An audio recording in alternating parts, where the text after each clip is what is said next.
ఆయన రేపు ఇన్ను ఎప్పుడు మారని ప్రభు ఉన్నాడు.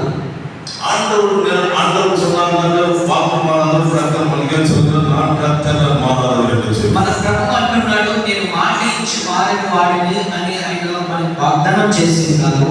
అనేక కూపుతున్నారు వార్తకి బదులు கொடுக்கிறது. అయితే అనేక మంది మొరపెట్టి పిలుస్తున్నారు. ఆ ఒక మాటకు ప్రత్యుత్తరం అనేది దొరకదు.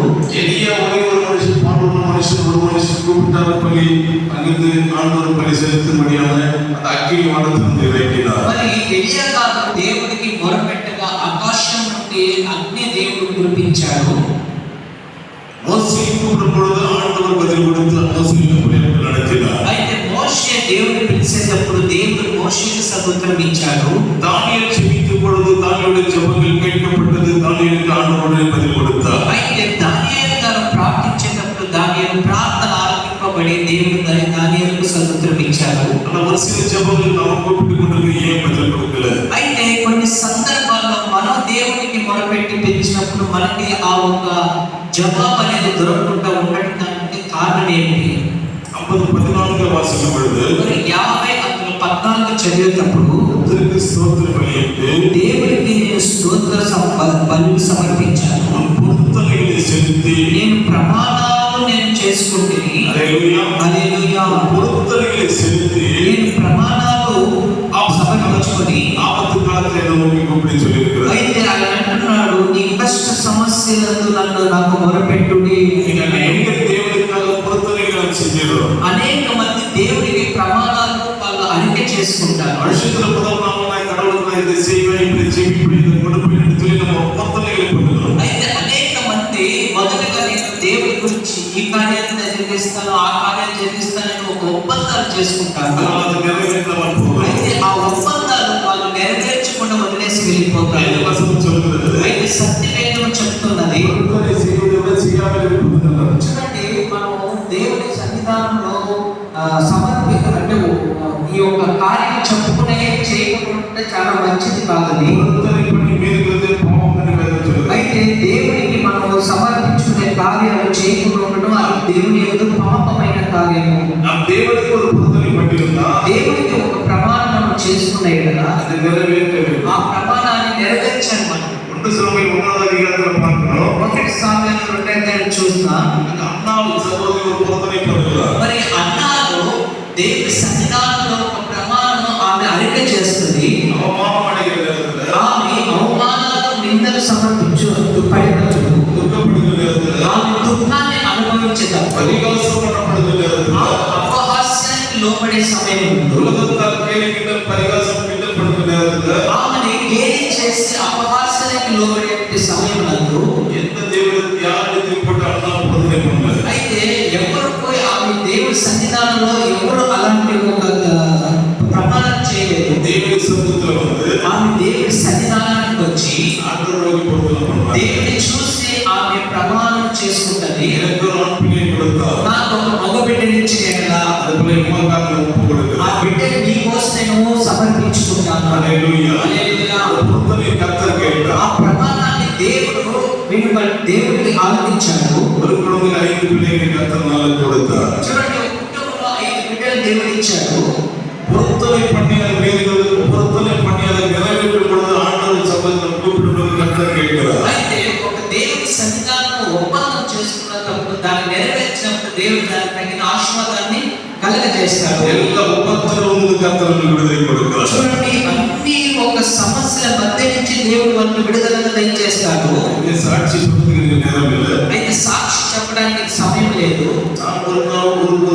சில வருஷங்களுக்கு முன்பாக ஆண்டவருக்கு அப்படித்தான் ஜெபித்தேன். నేను కొన్ని సంవత్సరాల క్రితం దేవుని చూసి అలాగా ప్రార్థించాను. ஆண்டவர் பற்றி எனக்கு தெரியாது. దేవుడి గురించి నాకు తెలియదు. நான் இந்து குடும்பத்தில் பிறந்தவன். నేను ఒక హిందూ కుటుంబంలో జన్మించిన వాడిని. శబరిమలకి ஒரு முன்சாமி இருந்தார். ఆయన శబరిమలకు వెళ్ళి ఒక గురుస్వామిగా ఉన్నట్టు వారు. நம்மள எலுமிச்சம்பழத்தை பூசி குடும்பத்தை செய்வேன். ఆయన ఒళ్ళు మొత్తం శరీరం మొత్తం సూది చేత నిమ్మకాయ చేత ముచ్చబడిన వ్యక్తి. నేను అలాగా నిప్పు మీద నడిచేవాడిని. అది కావడి ఎత్తేది, ఈ కరగం కట్టేది. ఇలాగా జీవిస్తూ వచ్చాడు. యేసు గురించి చూడడానికి పిడిగారు. నాకు యేసు గురించి ఎవరైనా చెప్తే నాకు ఇష్టం రాదు.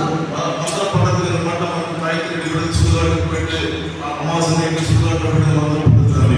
చూడండి, ఈ అమావాస్య అనే దినంలో శ్మశానానికి వెళ్ళి రాత్రి సమయంలో నేను మంత్రాలు తంత్రాలు చేసే కార్యాలు నేను నేర్చుకుని ఉన్నాను. మరి ఆ తాయికాలని సిద్ధపరిచి నేను వాటిని అమ్ముతూ వస్తుండేవాడిని. నాకు ఎవరైనా యేసు గురించి చెప్తే నాకు ఇష్టం కాదు. ఒకరోజు వాళ్ళ స్వగ్రామం నుంచి బెంగళూరు పట్టణానికి వచ్చారు.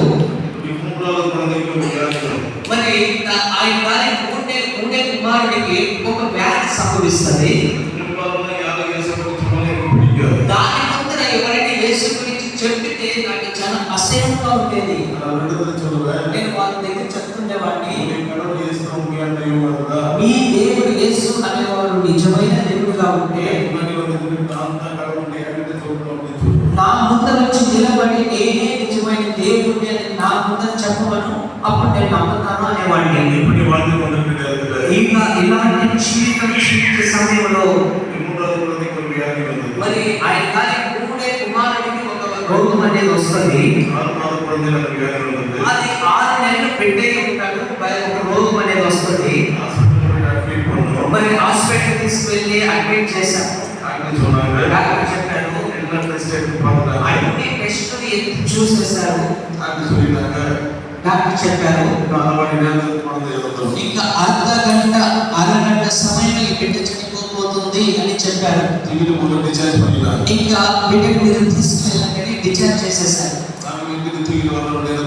నేను ఇంటికి తీసుకొచ్చే సమయంలో డాక్టర్ చెప్పారు, ఇంకొక పెద్ద హాస్పిటల్ ఉన్నది, అక్కడ వెంటిలేటర్ ప్రదేశం ఖాళీగా ఉన్నది, మీరు అక్కడికి బిడ్డ తీసుకెళ్ళి ట్రై చేసి చూడండి.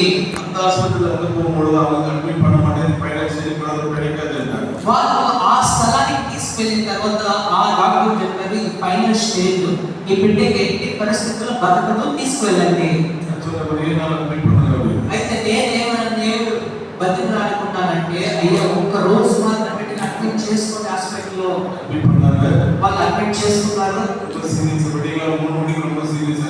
తెల్లవారుజామున 3 గంటలకు బిడ్డ చాలా సీరియస్ సన్నివేశానికి వచ్చేసింది. చూడండి, ఇంకా చనిపోయే సన్నివేశము, బిడ్డ కళ్ళు మూయబడింది. మరి అప్పుడు పాస్టర్ గారు అమ్మగారిని ఏం చేసిన, బయటకు పంపించారు నర్సు డాక్టర్. నేనైతే ఈయన గారైతే ఏ దేవుడు ఉన్నారో ఆ దేవుళ్ళందరినీ నేను మొరపెట్టి పిలుచుకున్నాను. అయితే లాస్ట్ వరకు ఎటువంటి ఉపయోగం జరగలేదు. బయటకు వచ్చేటప్పుడు ఒక క్రిస్టియన్ సంబంధించిన హాస్పిటల్, అక్కడ ఒక జీసస్ సంబంధించిన ఉన్నది. అయితే తెల్లవారుజామున నేను బయటకు వచ్చేటప్పుడు ఆ క్యాలెండర్ చూసిన తక్షణం నేను ఏడవడం ప్రారంభించాను. అందరి దేవుడిని చూశాను. మరి అన్ని దేవుడికి నేను నమస్కారం చేస్తున్నాను. అయితే నా బిడ్డకు ఇప్పటి వరకు ఏ దేవుడు జీవాన్ని ప్రసాదించలేదు. అయితే నువ్వు దేవుడని నేను వినబడుతున్నాను. నిజం, ఈ లోకంలో నిజమైన దేవుడు మీరై ఉంటే నా బిడ్డకి జీవాన్ని ప్రసాదించండి. ఈ బిడ్డ ఒకవేళ బతికితే నువ్వే నిజమైన దేవుడని నేను స్వీకరించుకుంటాను. నేను అలాగా ఏడ్చి అలా ముగించుకొని వచ్చిపోతున్నాను. మరి పొద్దున్నే ఒక నర్సు గారు ఏం చేశారు, పాస్టర్ గారు తీసుకొస్తారు. మరి ఈ బిడ్డ చాలా సీరియస్ ఉంది, పాస్టర్ గారు వచ్చి నేను ప్రార్థించండి. ఆ నర్సు తీసుకొచ్చి ఆయన వచ్చి మీ దగ్గర అడిగారు, నువ్వు హిందువా అన్నారు. అవునయ్యా, నేను హిందువునే. యేసు గురించి తెలుసా అని అడిగారు. నాకు యేసు గురించి తెలియదు. అయితే నేను ఇలా చెప్పున్నాను, యేసు నిజమైన దేవుడై ఉంటే నా బిడ్డ బ్రతకాలి. மரிச்சா ఈ బిడ్డ ఒకవేళ బ్రతికితే இயேசுதான் கடவுளாக இருக்கிறார். నేను యేసునే నిజమైన దేవుడని నేను రక్షణ అంటే అంగీకరించుకుంటాను. அவர் சொன்னாரு, ఆయన చెప్పాడు, நீ விசுவாசித்தா, నువ్వు విశ్వాసం పెట్టిన நீ ఎడల, நீ நம்பினா నువ్వు నమ్మిన ఎడల பழிக்க முடியும். ఇప్పుడు ఆ బిడ్డ బతకద్ది. ஜெபம் இல்லை. ఆయన ప్రార్థన చేస్తానన్నారు. சொன்ன ప్రార్థన చెయ్యని చెప్పాను. மறுநாள் ஜெபம் பண்ணாரு. ఆయన ప్రార్థన చేస్తూ వచ్చాడు. டாக்டர் சொல்றாங்க, இந்த குழந்தை இம்ப்ரூவ்மெண்ட்டுக்கு பிழைச்சு அப்படின்னா. అప్పుడు డాక్టర్ గారు చెప్తున్నారు, ఈ బిడ్డ బ్రతకడానికి ఇప్పుడు ఒక ఇంప్రూవ్మెంట్ కనబడుతున్నది. హల్లెలూయా. హల్లెలూయా. எந்த டாக்டர் இந்த குழந்தை அரை மணி நேரத்துல மரிச்சு போயிடுன்னு சொன்னாங்க. మరి ఏ డాక్టర్ గారు చెప్పారు ఒక అరగంట ఈ బిడ్డ చనిపోద్ది అని చెప్పినారు. டாக்டர் சொல்றாரு, இந்த குழந்தை இம்ப்ரூவ்மெண்ட்டுக்கு பிழைக்க அப்படின்னா. అయితే అదే డాక్టర్ చెప్తున్నారు, ఈ బిడ్డలో ఇంప్రూవ్మెంట్ కనబడుతుంది, బతికే ఛాన్సెస్ ఉంది. காரணம் என்ன? కారణం ఏంటి? கர்த்தர் ஜீவிக்கிறவர். మన దేవుడు జీవించువాడై ఉన్నాడు. ஆண்டவர் அற்புதங்களை செய்கிறார். మన దేవుడు అద్భుతాలు జరిగించువాడై ఉన్నాడు. 3 நாளாச்சும் கண்களை திறக்கிறதுக்கு 3 நாளாச்சு. మరి ఆ బిడ్డ కళ్ళు తెరవడానికి 3 రోజులు అవకాశం పట్టింది. கலகாலம் விஷயம் பண்ணா మరి చేతులు కాళ్ళు షేక్ చేయడం ప్రారంభమైంది. அற்புதமாய் ஆண்டவர் ஜீவனை கொடுத்தார். అప్పుడు దేవుడు ఆ బిడ్డకి జీవాన్ని కలగజేశారు. இன்ன வரைக்கும் ஹாஸ்பிட்டலுக்கு போனாரு. ఈ రోజు వరకు ఆ బిడ్డ ఆశీర్వదింపబడి ఉన్నది. 27 వయసాలు நல்ல వేலை செய்து கொண்டிருக்கிறார். ఈ రోజు మంచి యవ్వన ప్రాయంలో ఆ బిడ్డ మంచి పని చేసుకుంటూ వస్తున్నాడు. அந்த ஆண்டவர் இன்னைக்கு ஜீவிக்கிறவராய் இருக்கிறார். మన దేవుడు జీవించువాడై ఉన్నాడు. அற்புத ஆண்டவருடைய வசனம் என்னோடு பேசுகிறது. ఈ వాక్యం ఈ రోజు నాతో మాట్లాడుతున్నది. ఈ ఆపత్తు కాలத்தில் என்னை கூப்பிடு. నీ సమస్య సమయంలో, నీ కష్ట సమయంలో నన్ను చూసి నువ్వు మొరపెట్టు, நான் உன்னை விடுவிப்பேன். నేను నిన్ను విడిపించెదను, நீ என்னை மகிமைப்படுத்துவாய். నన్ను మహిమపరచెదవు. ஆண்டவர் அன்றைக்கு இந்த குழந்தைக்கு ஜீவனை கொடுத்து கர்த்தருடைய பாவத்திலிருந்து விடுவித்தார். దేవుడు ఆ బిడ్డకి ఆ రోజు జీవ అపాయం నుంచి దేవుడు తప్పించి జీవాన్ని ప్రసాదించాడు. இன்னைக்கு அவருடைய நாமத்தை மகிமைப்படுத்தும்படியாக கர்த்தர் ఈ வைத்திருக்கிறார். రోజు ఆ దేవుడి నామాన్ని మహిమపరచుటకు దేవుడు మమ్మల్ని உங்கள் నిలబెట్టాడు. வாழ்க்கையில் அப்படிப்பட்ட கஷ்டங்கள் கண்ணீர் வேதனைகள் இருக்கும் என்று சொன்னார். ఒకవేళ మీ జీవితంలో కష్టాలు, కన్నీరు, బాధలు కలిగి ఉన్న ఎడల ஆண்டவருக்கு உண்மையாக கர்த்தருக்கு கூப்பிடுகிறது. మీరు యథార్థవంతులుగా దేవుడిని చూసి మొరపెట్టండి. கர்த்தருக்கு செலுத்தி வேண்டிய பொருத்தனைகளை செலுத்தி దేవుడికి మీరు ఒప్పందాలు చేసుకొని ஆண்டவர் நோக்கி நீங்கள் கூப்பிடும் பொழுது మీరు దేవుడిని చూసి మీరు మొరపెట్టేటప్పుడు உங்களை விடுவிக்கிற தேவனாக இருக்கிறார். మిమ్మల్ని విడిపించు దేవుడు శక్తివంతుడై ఉన్నాడు. உங்களுக்கு அற்புதம் செய்கிற தேவனாக దేవుడు இருக்கிறார். మీకు అద్భుతాలు చేయవాడై ఉన్నాడు. அந்த நாளிலே நான் என் மனம் எல்லாம் விடுவிக்கிறது.